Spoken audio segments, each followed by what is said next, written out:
Welcome back.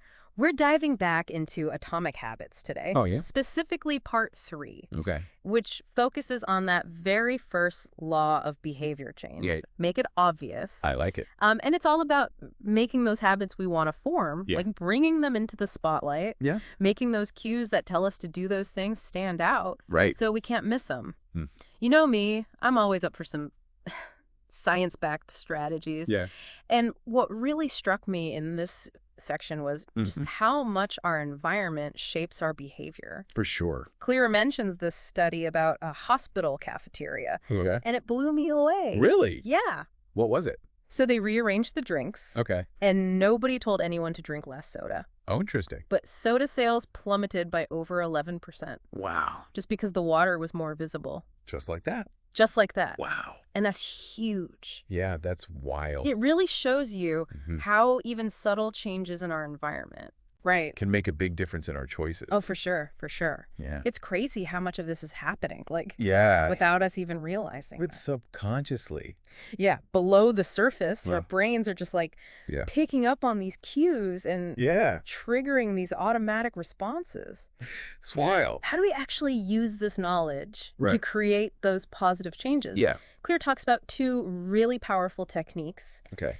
implementation intentions and habit stacking. Okay. Let's start with implementation intentions. All right. It sounds like a fancy term, Yeah. but it's actually pretty simple, right? It is. Yeah. What is it? It's basically like a concrete plan Uh-huh. for when and where you'll perform a new habit. Okay. It's kind of like setting up Yeah. a pre-commitment contract with yourself. Interesting. So instead of saying like, Right. I want to exercise more. Immediately, Yeah. which I do a lot. Oh, yeah, we all do. Yep. You say, I will go for a run for 30 minutes every Monday, Wednesday, and Friday at 6:00 a.m.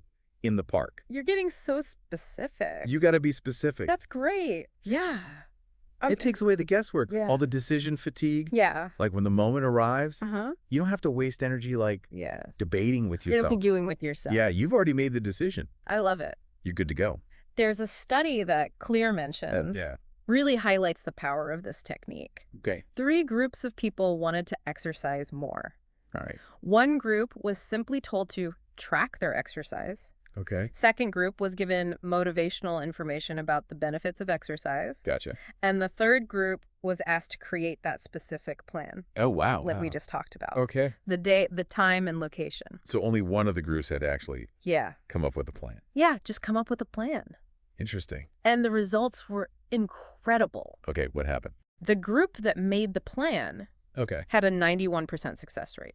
91%. That's amazing. That's huge. Way more likely to exercise consistently Just by... than the other 2 groups. Wow. Yeah. So just by like writing it down? Making a plan. Yeah. Yeah. That made that much of a difference. It's more than just a little nudge. It's like a Thanks. transformation. Yeah. It really shows you the power of moving beyond those vague intentions and actually creating a plan of action. Totally. So how can our listeners apply this to their lives? Well, it's simple. Is it really? Super simple. Okay. Let's use this formula. Okay. I will behavior at time and location. Okay. I like it. So let's say you want to start meditating every morning. Mm-hmm. Your implementation intention could be, Yeah. I will meditate for 10 minutes at 7 a.m. in my living room. Okay. Boom. Like setting an appointment with yourself. Yeah. And I wouldn't miss an important appointment. Right. What about those times when I don't have a specific time or location? That's where habit stacking comes in. Okay. It's another technique Clear discusses. Yeah. It builds upon this idea that our actions Mm-hmm. are often linked together, Oh, like a that's chain reaction. So instead of a time or a place, I'm Yeah. using an existing habit Exactly. as a trigger for the new one. You got it. Okay, so what's the formula for that one? After current habit, I will new habit. Okay, I like it. So let's say you want to start drinking more water throughout the day. Oh, I should do that. You could habit stack it onto your morning coffee routine. How? After I finish my first cup of coffee, I will drink a full glass of water. Boom. There you go. I love it. Easy. It takes the pressure off trying to remember something new. You're just attaching it to something you already do. I like it. Yeah. Clear talks about how he used habit stacking Oh, yeah. to create a morning routine Oh, cool. with meditation, exercise, and journaling, all triggered by just getting out of bed. Just like that. That's amazing. Yeah, it's powerful stuff. I'm wondering, Yeah. what about procrastination? Oh, yeah. Can this help me Oh, for with sure. those tasks I always avoid? Absolutely. How? Let's say you want to be more proactive about responding to emails. Bro. You could habit stack it onto your current habit of checking your inbox. Oh. Instead of just scrolling through your emails, make a rule that after I open my email inbox, I will respond to at least 3 emails before doing anything else. Okay. Got it. You're productive. So we've got a plan for when to act. Right. And a way to use our existing habits as a springboard. Yeah. What about that silent force that shapes so many of our choices? Our environment. Ooh. You'll be surprised how much control you actually have. I'm ready. That's where the make it obvious principle comes in. Okay. It's not just about scheduling or linking habits. It's about designing our surroundings to support those actions. That makes sense. Remember that hospital cafeteria? Yeah. Just rearranging the drinks? That's the drinks. Had a huge impact. Crazy. So it's like our environment is whispering suggestions to us all the time. It really is. Whether we realize it or not. All the time. We can either let those suggestions lead us astray, Yeah. or we can design our surroundings to make those good habits obvious Right. and appealing. Make it easy. Yeah, make it easy. Yeah. I'm ready for some strategies. Let's do it. So Claire suggests we think of our surroundings as filled not just with objects, but with relationships. Like, how do we interact with the things around us? Okay. What actions do they encourage? So it's about being mindful of the cues our environment is sending us, and then consciously rearranging those cues to make them work for us. Exactly. He talks about this idea of visual architecture. Visual architecture. It's like how the things we see can prime our brains for certain actions. So, for example, if you want to read more, don't just leave your books stacked on a shelf. I do that. Yeah, we all do. Yeah. Put one on your bedside table, Okay. another on your coffee table, maybe even one in the bathroom. So surround yourself with reminders. Yeah. Visual reminders. Exactly. Make it obvious. Okay. The more you see it, the more likely you are to actually pick it up and engage with it. So flip that. Yeah. If I'm trying to break a bad habit, right? Like snacking, oh yeah, while I'm watching TV, classic. I wouldn't leave a bowl of candy Definitely not. on the counter. No. You want to hide it away in a cupboard. Out of sight, out of mind. Exactly. Reduce your exposure to those tempting cues. Because if I'm constantly bombarded by it, right, it's harder to resist. It makes it so much harder. It's not just about food, though. Oh, no. Right. It's everything. Like my phone. Oh. Social media notifications. Ugh, the worst. They're like little sirens. I know. Calling out to me. They're designed to be addictive. Yeah. But is there hope? There is hope. Okay. We can control those cues. How? We can turn off the notifications. Okay. Delete the distracting apps. Yeah. Or just put our phones away in a drawer. Yeah. During work hours. I get invisible. Exactly. Yeah, that. Yeah. Take control of your digital environment. Don't let it control me. Exactly. It's not just about removing the bad, though. Right.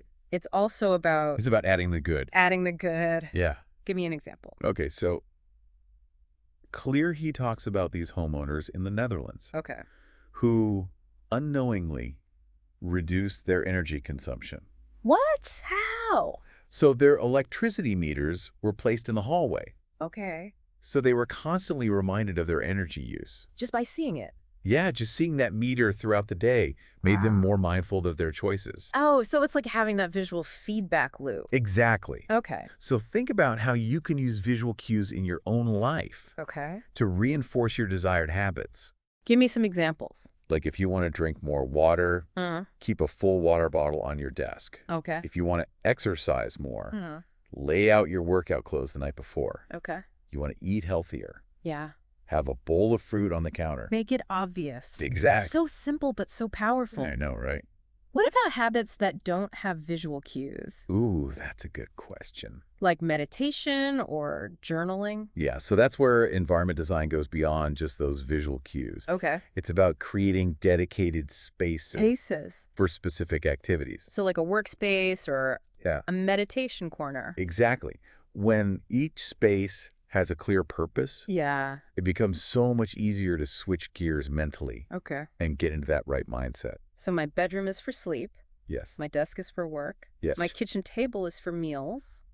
One space, one use. Creating boundaries. Yes. So I don't get tempted. Exactly. I'm so guilty of blurring those lines. Oh, we all are. Especially with working from home. Especially these days. Yeah. And our phones. All right. We're always connected.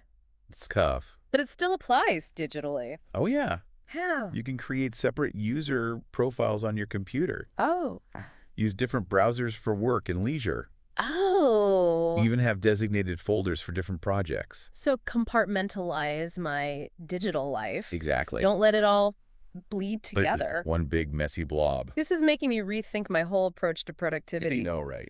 It's powerful stuff. Claire says it can be easier to build new habits. Oh, yeah. In a new environment. Totally. Why is that? That's a great question. Like hitting the reset button. Yeah. New environment. Right. No preloaded cues. So bag, yeah. Shaping my old habits. It's a fresh start. Yeah.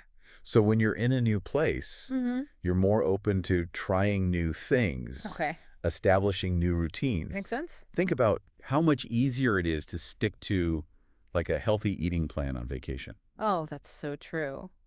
You're away from all your usual temptations. Yeah. Surrounded by new and exciting food choices. Like I always make healthier choices when I'm traveling. It's like my brain is primed for novelty and adventure. And that extends to my eating habits. Totally. Yeah. And it doesn't have to be a drastic change. Nope. Even small shifts in environment can make a difference. Like what? If you're trying to break a bad habit, like mindless snacking while watching TV. Oh, yeah.